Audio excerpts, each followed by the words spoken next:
I ran out of photos to print, so I had to come out and take a photo. Sup. So we need some photos to print, so let's go print.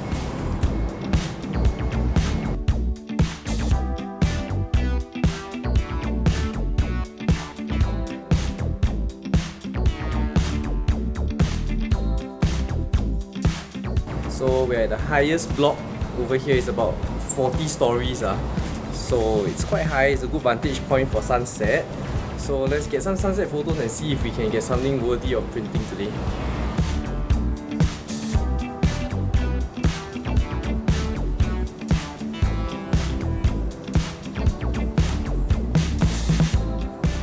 Alright, so we're done shooting, so let's go home and print something and hopefully the result would be great.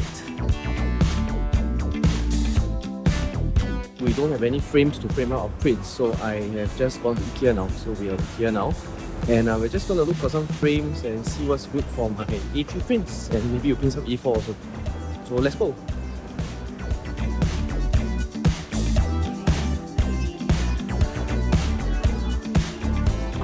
by 50 size, it should fit your A3 size prints quite well. So I bought a couple of these, so let's get some more of these. Okay, so this one is a 30 by 40 size. The inside is actually A4 size, so you can buy this if you want to frame up your A4 pictures. Alright, so we're back. Brought a few kinds of frames for my A3 size. So this is a 40 by 50 centimeter one. So you can see that the inner side size is actually about A3 size. So this is good for A3s. And this is the one for A4 size. So you can see it's 30 by 40 cm, which is the full dimensions, but inside the window with the matting is for A4 size. So this one's an aluminium frame, and then this one's a wooden frame. So the wooden frame is a bit inset, so it's a bit thicker. Then the aluminium frame is thinner. So you can see what kind of effect that you like, whether you want a thinner frame or a thicker frame, and just buy the one that you like. Alright, now that we got all the materials necessary for our printing, let's go look at how we're going to edit the photos for printing, okay? So let's start up DxO. So I use DxO. You can use Lightroom, it's the same thing. So once I have edited the image, you can look at this. This is before editing and this is after my edit. So I've chosen to go for quite a wild edit here, a bit unreal and very saturated. So what I've done is I've edited for the screen first to what I've liked, and then after that I created a copy. So on this copy I've optimized it for the print. So you can see in the original one, right, the blacks are blacker, everything has more contrast. But once I've copied it, I've adjusted everything to be a bit brighter and to have a little less contrast and lift the shadows a little bit. Because in print, usually the very contrasty areas don't come out as what you see on the screen, because this is a screen, and sometimes you may need to brighten the image a little bit to compensate for the viewing environment of your print. So if you're hanging the print indoors, obviously you should maybe brighten it a little bit so it looks a bit brighter. Also, the dynamic range of the print is way less than what your monitor can display. So you have to keep that in mind and try not to stretch everything out too much.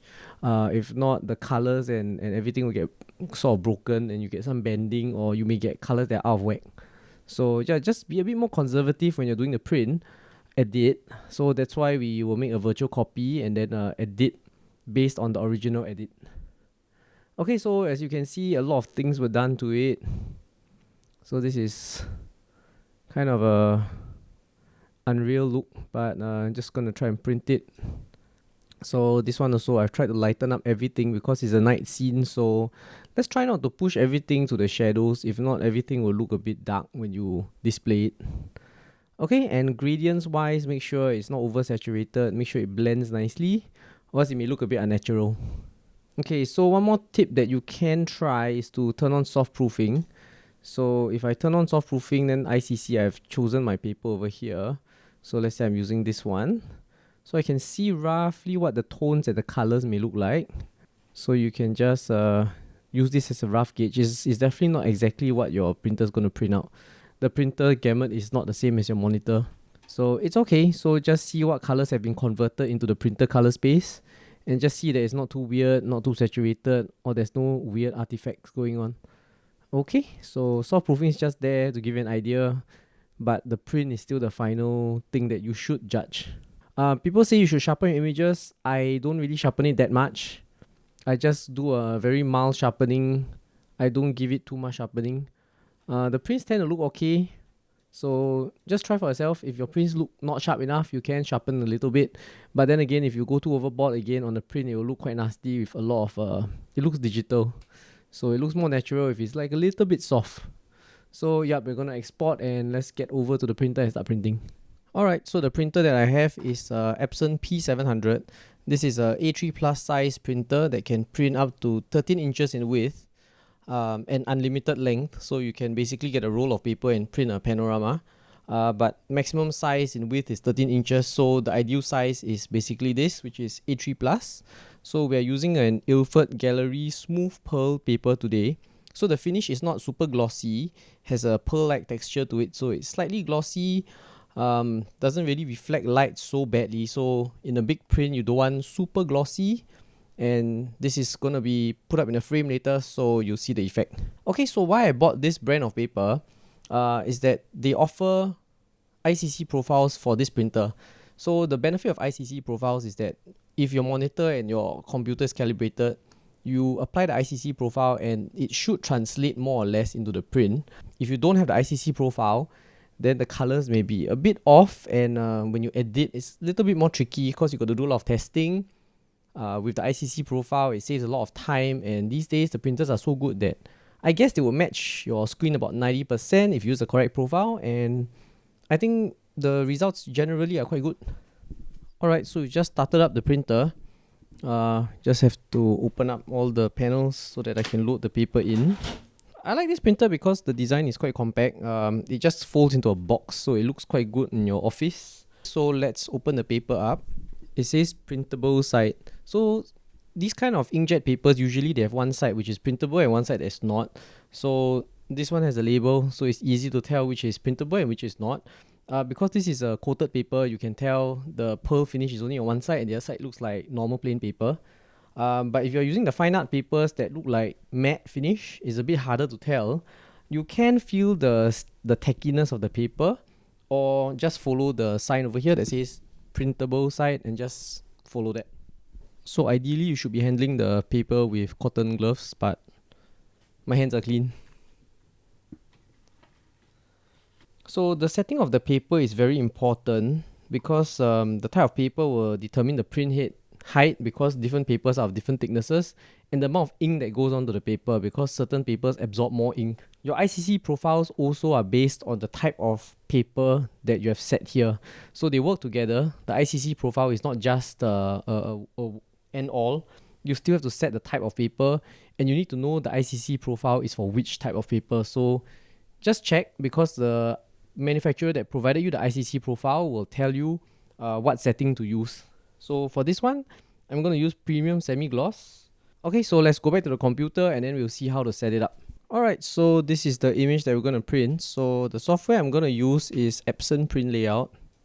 So this is a free software from Epson that's compatible with all the Epson printers. So this is very good for printing out images. So you just drag the image on here, then you just set your settings accordingly. So I'm setting my media type to premium semi-gloss A3+. For quality wise, I'm using max quality, but not the ultra carbon black one. Okay, then for ICC profile, I've chosen the correct one, the Ilford one, for the correct paper. And then in the ICC profile, it also tells you what setting to choose for the paper type, which is the premium semi-gloss. So let's print. Alright, so the paper is loaded. The printer is connected by Wi-Fi. I've chosen not to use a wire. So far, it only has failed once. But the convenience is far outweighing the hassle of having a cable running from my printer to my computer over there. So it has to run across the room, and I don't want a cable across the room, so let's just stick with wireless. Okay, so I've clicked print on the computer, and it's going to transmit through my Wi-Fi network to the printer. So soon you see the printer making some sounds. Okay, so it seems to have received something. It says 10 minutes. Let's give it 10 minutes and we'll check back in again. Okay, so one cool thing about this printer is that you can see that there's a light inside, so you can see the print head moving around printing. You can turn it off, then you can see nothing. So there is a light inside. and it's quite cool.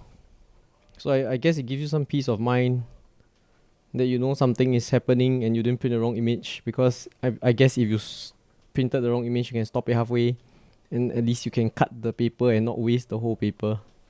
So you can see on the screen over here, this is the main ink levels. After the initialization, all my ink levels are very, very low. So I've changed like 2 grey cartridges already. The cyan, light magenta, and yellow are going to run out, so those will be next to be changed. And the blacks are going to run out also, so basically I got to change everything soon. But even though there's a warning over here saying that ink is low, you can see the exclamation mark, you can still print. So just print until the printer says ink is out, you have to change the cartridge.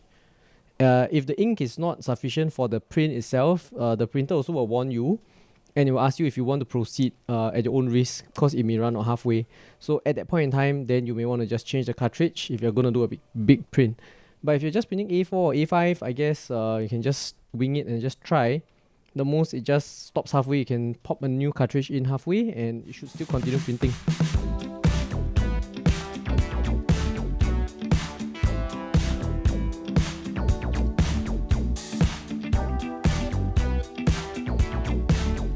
Alright, so we have a print. Alright, so we're done printing, and after we're done printing, it's always good to evaluate your prints and then to see how well they came out and whether it matches your computer and your intent or not, okay? The print itself, I'm viewing it under daylight, so I have a light bar above my monitor. That one is tuned to about 6000 Kelvin. So when viewing your prints, try to view it under daylight, because that's the most accurate light condition, and just compare it with your monitor. So looks quite good. Saturation, of course, is a little bit higher than the monitor, but that is to be expected of certain types of gloss paper. And contrast itself looks good. Color accuracy also looks good. So overall, I'm quite satisfied with this print. And yeah, you can see it's almost as big as the monitor. So that's the joy of printing in A3+. And it's as if it's like looking on the monitor itself. Alright, so after you printed your images, you need to frame it up. So we've got the Ikea frame over here. It's a Lomviken frame, I don't know how to say. It's 40 by 50 cm total dimensions, but the inner one is 30 by 40, which is just nice for the print we've done. So let's open it up. Okay, so the nice thing about this particular Ikea frame is that you can see there's a lot of latches over here. You can easily open it and close the frame, so you can change out your art quite easily. So you don't have to buy that many frames, you can just keep using the frames. Okay, so this is the part of the frame that is called a mat. So this is the part that sort of frames your print. So it goes over the print like this. So this is to mask away the borders. The front of this is acrylic. Apparently the mat is acid-free paper, so it shouldn't discolor, and it shouldn't discolor your print over time also. The acrylic comes with a protective plastic layer, so we'll need to remove that first.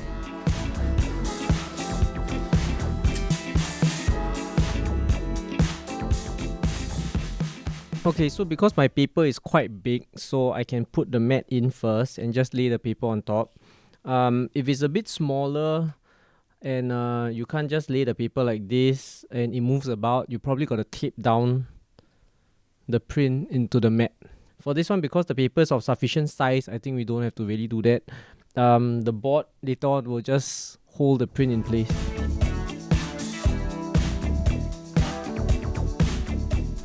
Okay, so just centralize the print, make sure it's not slanted. You can pinch it and flip it over to have a look. And once you're happy, make sure you know which is the correct side up, because the board has some hooks where you need to hook it to hang it up. So like I said, it's really easy to just latch back this frame. So I really like this frame a lot. So you don't have to do any bending of any hooks or anything, because some frames come with hooks that you gotta bend. So for this one, you just basically twist the clips in and it's secure. So print is done. This is the final result. So I'm really satisfied with this. Probably gonna hang this in my office. I don't know. I'll probably do a more in-depth review of the printer itself after I printed a lot more. I'm not too sure how much ink it uses at the moment. But by online standards, I think it uses like 1 ml per A4 size. So this is maybe almost 2 ml. Thanks for watching. See you in the next episode. Bye.